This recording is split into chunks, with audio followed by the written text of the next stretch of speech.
Now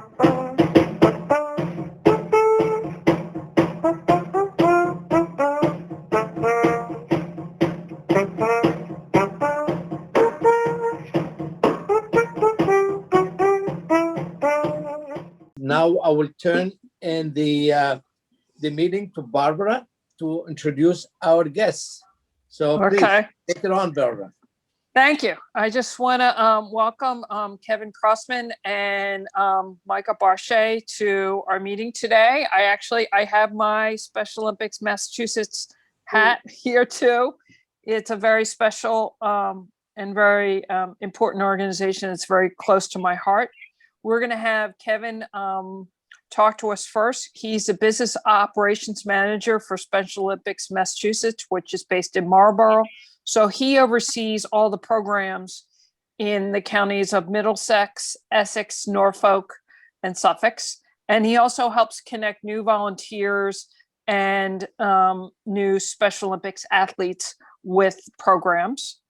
And then we're going to have our own Micah Barchet, who works with Brookline Recreation Department, who's done an amazing job over the last 2 years working as a therapeutic recreation specialist that works with all the programs with people with disabilities, including our own Brookline Special Olympics chapter, which I am very proud of, that we have over 100 athletes, which is really amazing in the greater Boston area. So I just want to say on behalf of our entire Rotary organization, we're really grateful. We've had a long history of supporting you, and you make this world a better place by the work that you do. So Kevin, can you start us off?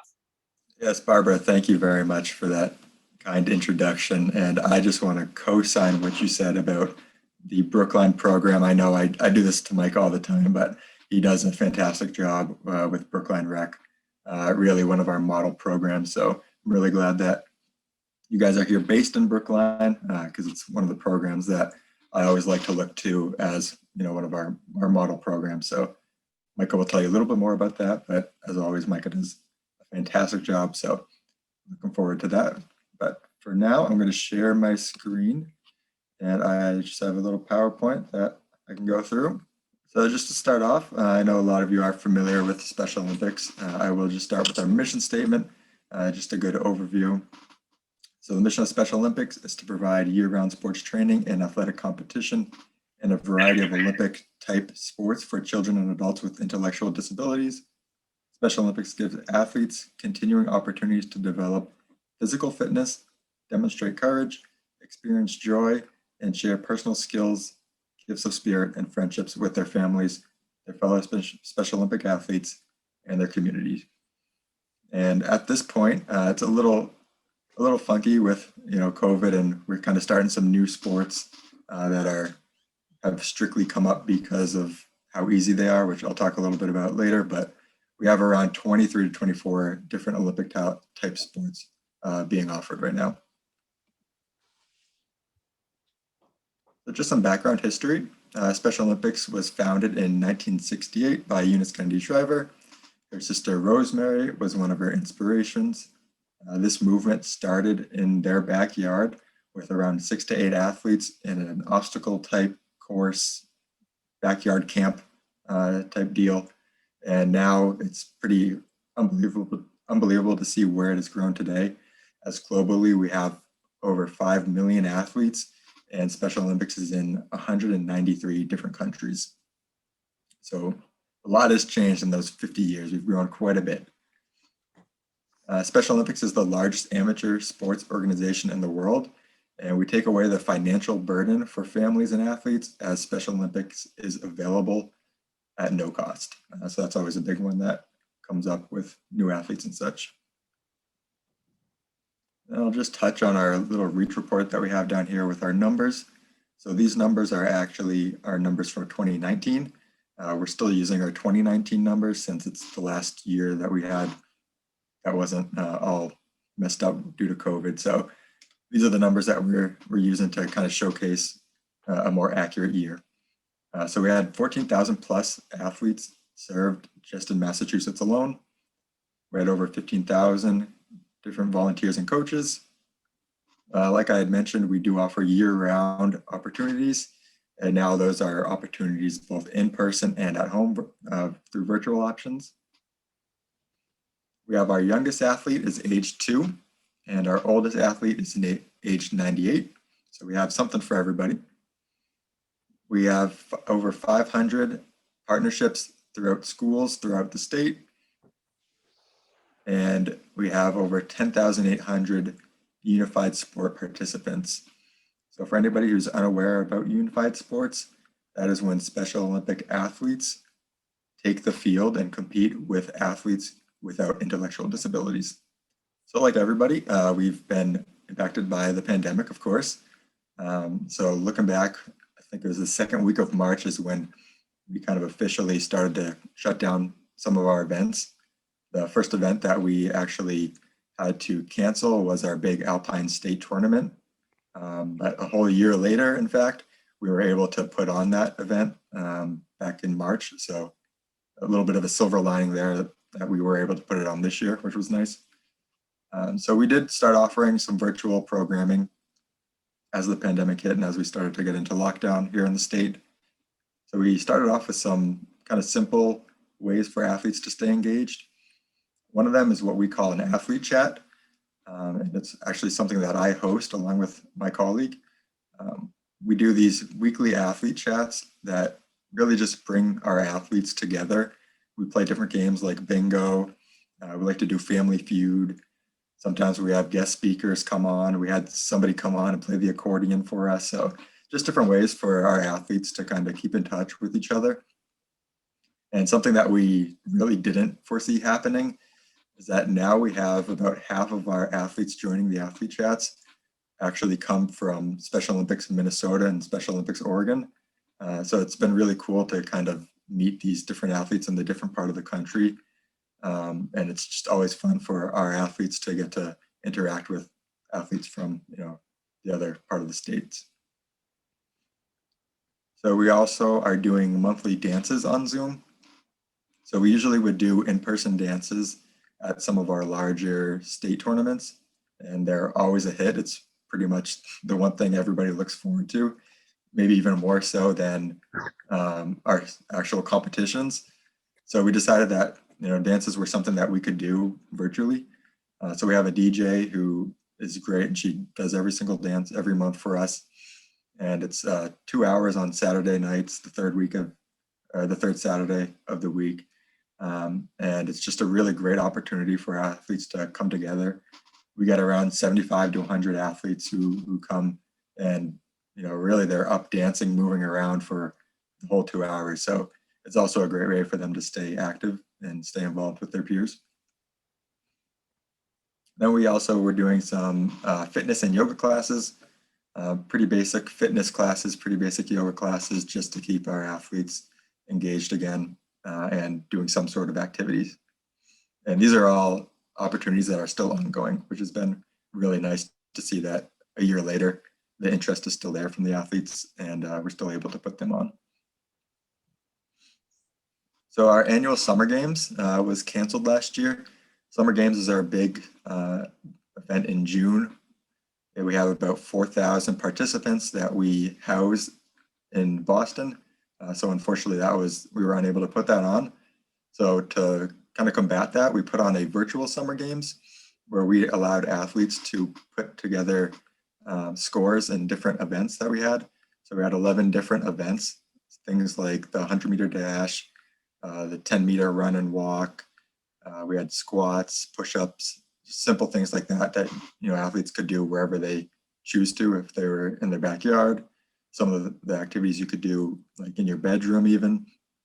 So it was a really great way to just keep everybody involved and kind of keep that Summer Games spirit alive since we were unable to gather together. And it actually went really well. We had over 450 individuals submit at least one score. And like I said, we did have 11 different events.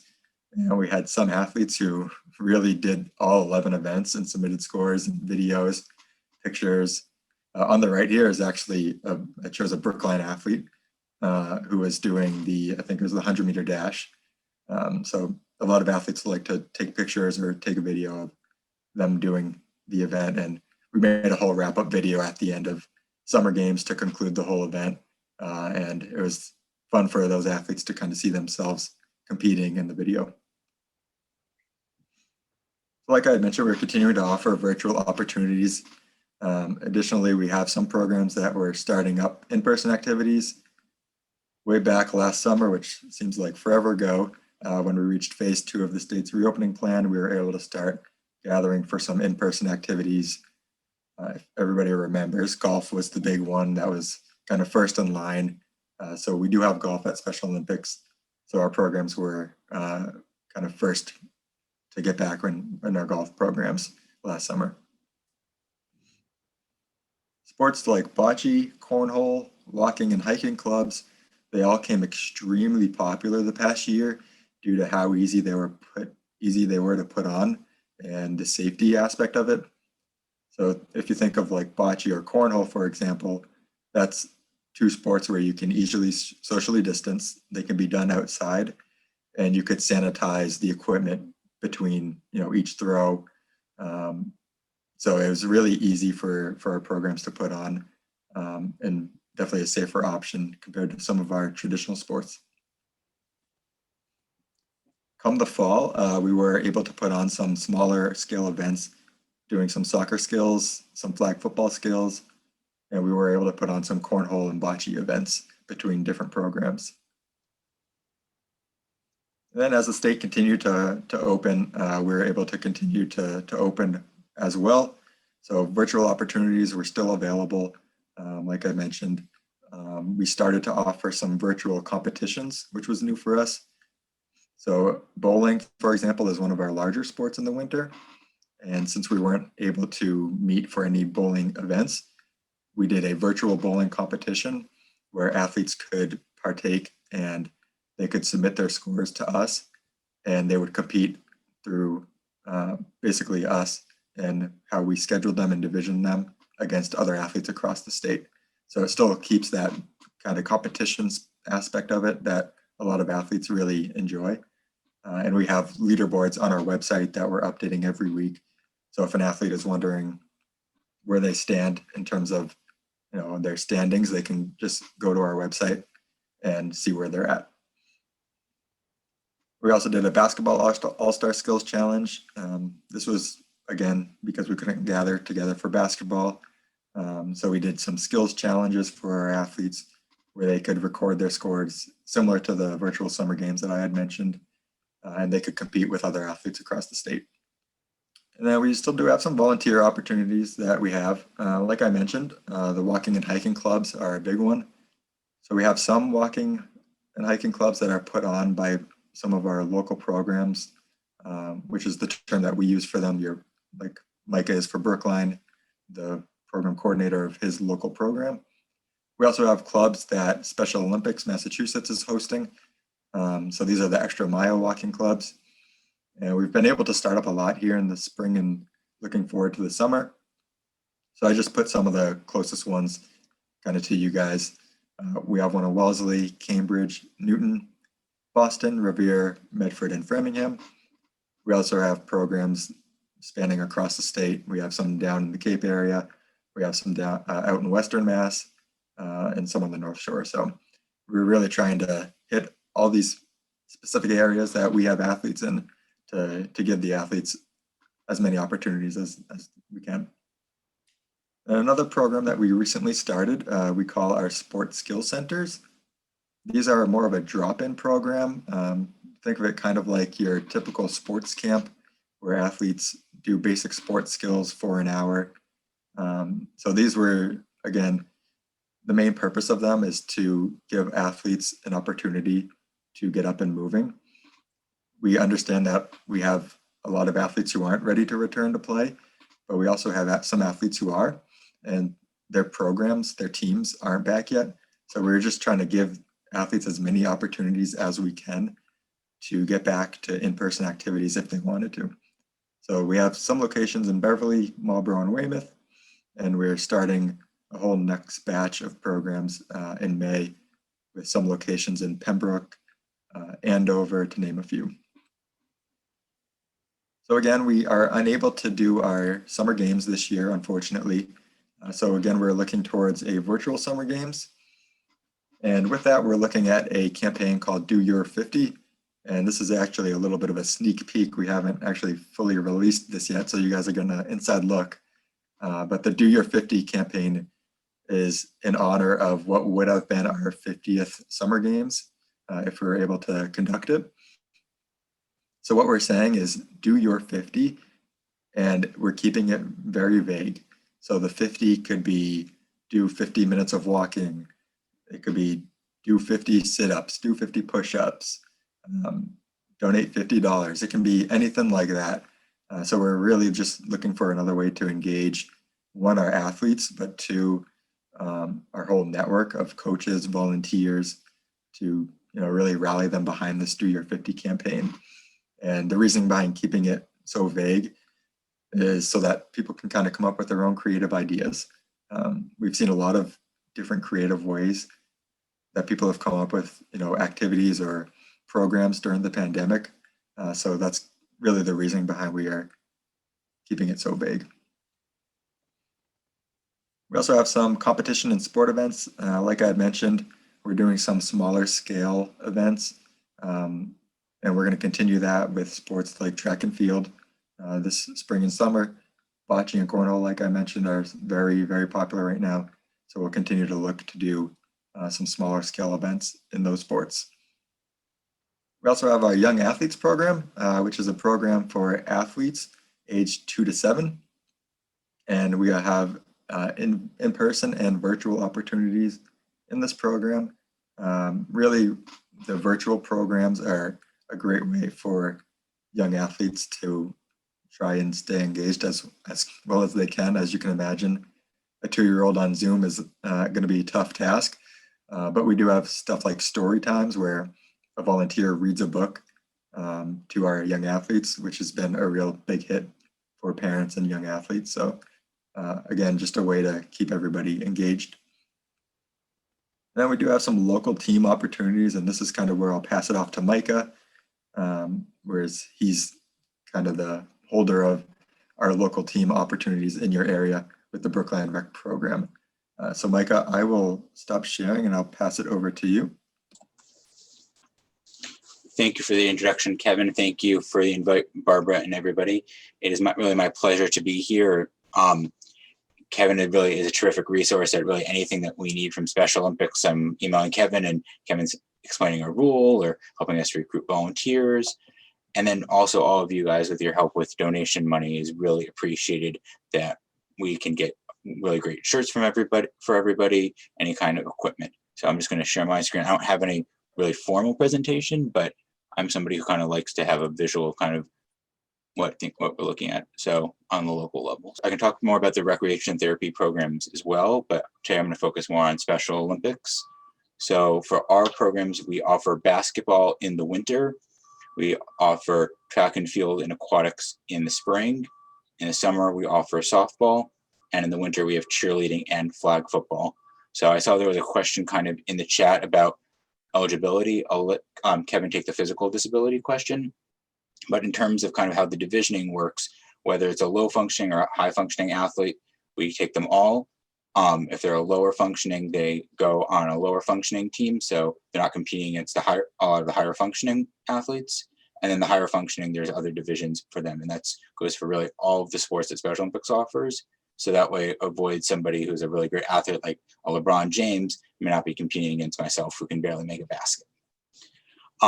So I think that's a kind of a really unique model that Special Olympics offers. And then those individual divisions will compete for gold, silver, bronze for other ribbons. So again, it's a really kind of cool opportunity. As Barbara said in the introduction, we have over 100 athletes that all kind of come from us from the greater Boston area.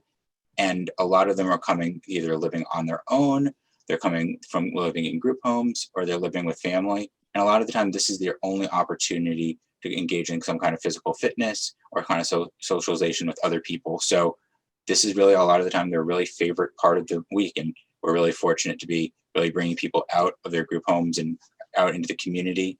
And really during the pandemic, and I can talk more about what we offer during the pandemic, we really discovered that kind of community aspect is really important to our athletes and staying connected to one another and socializing and being able to kind of stay connected with one another. Also during the pandemic, we now are going to be offering snowshoeing in the winter. We started that off this winter and it was very successful, as well as we're doing an adaptive golf clinic to kind of see if there is interest in our program. So we're also really thankful that we have over 50 volunteers that are volunteering with us now, which is terrific and always a huge help to having extra hands. So I guess I can kind of take some more specific questions on the Special Olympics aspect, or I can talk more about the rec therapy program as well. Yeah, Micah, do you want me just to touch on the question in the chat that came up? Sure. Yeah, so let's see, the question was, is Special Olympics limited to persons with intellectual disabilities but not physical disabilities? So we don't decline anybody. We don't tell anybody that they can't compete with us. In certain sports like track and field, for example, if individuals are in wheelchairs, we have events for them. We have wheelchair events specifically. If you're looking at something like basketball, we don't allow wheelchair basketball just because it's more dangerous for our athletes who aren't in wheelchairs. We don't have enough participants to kind of have a wheelchair only league. So we do have events for them with physical disabilities in certain sports. But like I said, we don't tell anybody that they can't compete with us. We have, like I mentioned before, we have unified partner opportunities for individuals without intellectual disabilities, but we will never tell anybody that they can't be a Special Olympics athlete. And one of the things that we really pride ourselves on, and I can touch, this is more part of the whole recreation therapy umbrella, is we think that, yes, it's great at the end of the day if you can walk home with the win, but we also kind of look at the person we're bringing people out of group homes. We're creating that socialization. We're working on physical fitness. All the other benefits, we kind of try to encompass on the coaches. I will never really go over to a coach and say, hey, how are you guys winning? Or how many buckets did you make? I'll ask athletes, did you have a good time? Did you enjoy socializing with your friends? How was your teamwork? So we really kind of pride ourselves on the added benefits, and we kind of use the sport ideas as the vehicle to be working on other skills. And you'll kind of find that kind of in our rec therapy umbrella as well, that we have our programs that, yes, we might just be going on a hike, but there's other benefits that we look at from the individual as well. And it's kind of what makes rec therapy kind of different from a lot of other programs. Micah, I did have a question that wasn't specifically related. This is Susan. Wasn't specifically related to the Special Olympics, but in Brookline, which of our playgrounds are accessible, and what disabilities do they reach out to? So I know I'm not too familiar with the playgrounds in town. We're the recreation department that uses spaces. I could reach out to the parks department and get you a list for sure on that if you'd like.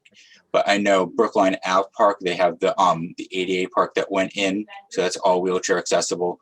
And then all of our parks are accommodating to other people with disabilities. But your best one is Brookline Ave Park for people in wheelchairs that use wheelchairs, I should say. Near Longwood. Oh, yes. Oh, yes. Yep. The one on the corner. Correct. Yep. Yeah. There was another question. Kevin, years ago, my former career was in physical therapy, so I'm a lot more familiar with physical disabilities than the intellectual disabilities. But there was a group called the Moray Wheels. Mm-hmm. And they were a group of handicapped young adults, I think pretty much young adults, who dove, and they trained at the aquarium, New England Aquarium, and they dove in the tank at the New England Aquarium. And I was wondering I don't even know if they're still in operation. Have you heard anything about them? Do you have any other aquatic programs other than the swim? So go ahead. So right now, I have never heard of that program, but that sounds like a terrific program. We do have an adaptive aquatics program that we just got started with this season.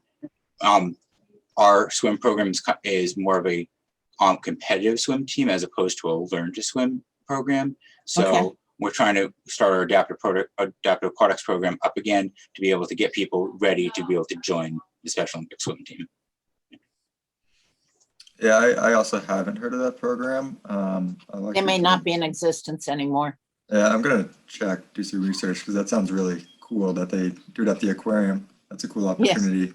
But yeah, like Micah said, our swim teams are typically not learn to swim, but there are plenty of adaptive swim programs throughout the state that are learn to swim.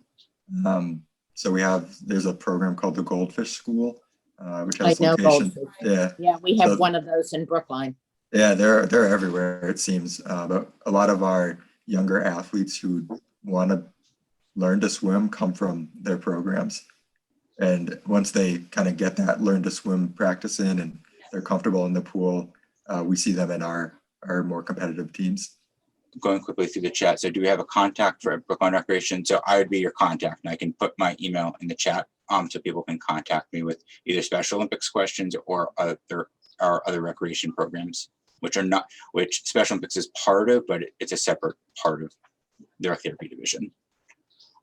And then can I talk more about the volunteers with Brookline Special Olympics? Sure. So as Kevin mentioned, we do have the unified partners, which play alongside our athletes. We also have our coaches that help to kind of organize the practices and make sure everything's in there and ready to go for the athletes when they get there. And then we're also starting a new kind of branch off of our volunteers to also help out with administrative tasks. So a lot of the work that I'm doing behind the scenes is helping to organize the schedules for the athletes, so then they're aware where they need to be when for the state games. It's a lot of tracking down paperwork and making sure people have their medical forms in place, and volunteers also have their work. So we are also looking for volunteers for that as well. Barbara, does that answer your question on the volunteers? Yeah, so from May through December, do you have some volunteer needs to help out with some of the programs? Or can you tell me because I know you said you have some in spring and then summer and then fall. Can you go over that winter again? We also have winter. So just to kind of, again, to go over our year-round offerings, right now we just started our track and field season and our aquatic season. For the summer, we're looking at doing softball. The fall would be flag football and cheerleading. And then the winter is basketball and then snowshoeing as well. And basketball is our biggest program. We're always looking for new volunteers and coaches for that. In terms of current needs, if anybody is familiar with swimming, we've got quite a few new swim coaches this year, but we could always use a couple more. That's great. And we should just email you if we're interested in volunteering. Correct. Yep. Okay. Thank you.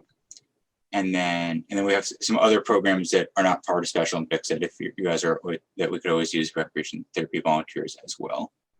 And you guys are always welcome to come and it's a little bit more tricky with the pandemic because we're restricted on headcount. But once the numbers go down, we always welcome people to come watch us and kind of observe and see what we offer in person. It's one of my favorite kind of feelings I get from Special Olympics is when you show up to state games and you just see all these athletes that are being celebrated for their abilities and they're being celebrated. So it's one of those things that you can't really describe. You just kind of have to be there and kind of feel that emotion and be part of it. So can a 16-year-old be a volunteer? Yes, they can. We actually say that you can start being an assistant coach at 16 and a head coach at 18. Mike, I don't know if your program has any specific guidelines on that, or are you kind of the same boat? We don't really have any specific guidelines on age requirement. It's more of we're looking for really mature volunteers, and there is an interview process to kind of make sure that it's a good match for people. And what we've also found, I know we're talking a lot about volunteers here, is that it's also a volunteer community that we have a lot of people that are pre-med and they've connected with one another through volunteering through Special Olympics. So they've kind of also created their own community as well. And I might as well talk a little bit about stuff during COVID on that's both the recreation therapy side and the Special Olympics side. And that way, if anybody has any other questions, we can take those as well. But the pandemic really has affected us, that we went from offering programs about 2 to 3 times a week to offering no programs. And as I've said, we have this community that really enjoys staying connected. So within the first days of the pandemic, we started offering virtual programs 5 days a week, morning meditation Monday through Friday, and then a fun program in the evening. And we found that people really enjoyed being connected, and rather than just streaming it on YouTube or on Facebook where they might not be able to see each other, we very quickly started doing stuff on Zoom. So I've actually taken notes of how many. We started our first program on March 16th, so within a week of the shutdown. And since we've started, we have let me just do a quick count of how many people. We're still doing them as of today, and we're starting to kind of weed them out as things are coming back online. So as of today, we have offered almost 500 virtual programs and reached about 4,000 people, and these have all been free of charge. So these have included programs to really not to, as Kevin talked about with the virtual dances, we've also offered our own virtual dances. We've done like word games, we've done virtual traveling has been very popular. A little bit of everything to try to keep people busy and connected with one another. And I think what Micah actually just had said is pretty important, that they're still doing these virtual programs, and as we are as well. These are programs that we kind of put together on a whim as kind of everybody scrambled to find some programs and activities to do. But these are programs that we're all going to be continuing to do even as we all return to in-person stuff. Like I said, it's a great opportunity for everybody to stay engaged, and we still have plenty of athletes who aren't comfortable yet returning to in-person activities. So these activities are still great for them. And we even, aren't limiting it to, only one option or the other. You can do the virtual competition and you can do the in-person competitions.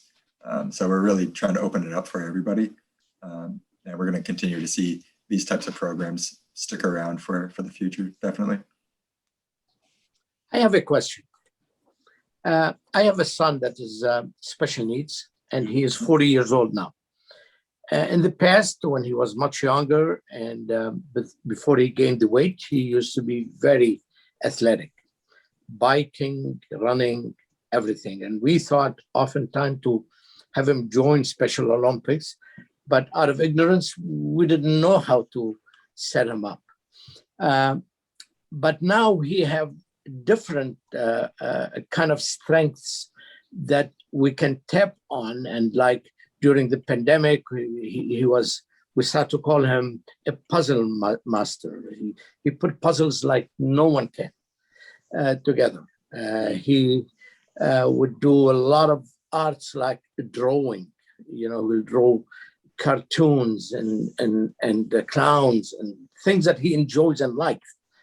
But when it comes to physical athletics and activities, he's not motivated.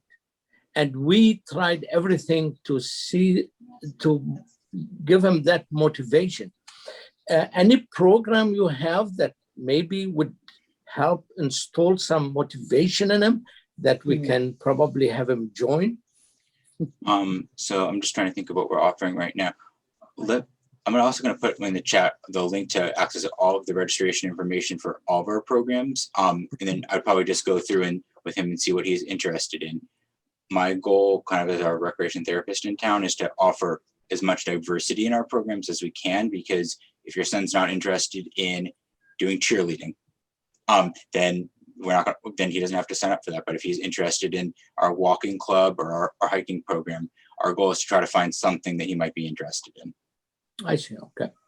So I don't really know what your son's interests are. You said that puzzle would be interesting. So for our on the town trips where we go out to into communities every other Friday, we had a few that are more puzzle oriented. He might be interested in that. And we can incorporate fitness parts into the program as well, and healthy eating. We live in West Roxbury. can we have him join Brookline, or should we stick with Boston, let's say, West Roxbury? Our programs are open to everybody, so you don't have to. Oh, But Special Olympics and the rec therapy programs are open up to anybody who would like to register. Very good. Thank you. We just don't provide door-to-door service, so you have to find a way to get to our programs. Very good. I'm more than happy to sit down and meet with people individually and help you to find the program that's the right fit for whoever. Do you have any idea when in-person Special Olympic meets will be able to begin?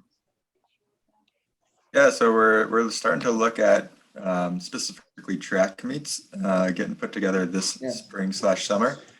So most likely will be late spring, early summer, probably around a June timeframe. We're looking to do some smaller scale meets. In the past, I was thinking that perhaps Elias's son could be persuaded to go watch, if nothing else. You know, yeah, meet some absolutely. people, whatever. Anyway.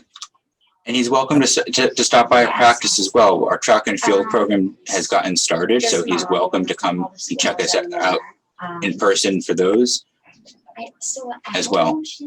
Very good. And we're working on trying to do some inter-squad meets. So even if we can't go out to doing track meets against other local programs, we're working on trying to do some meets within our own program as well, because we're working on getting approval from the health commissioner.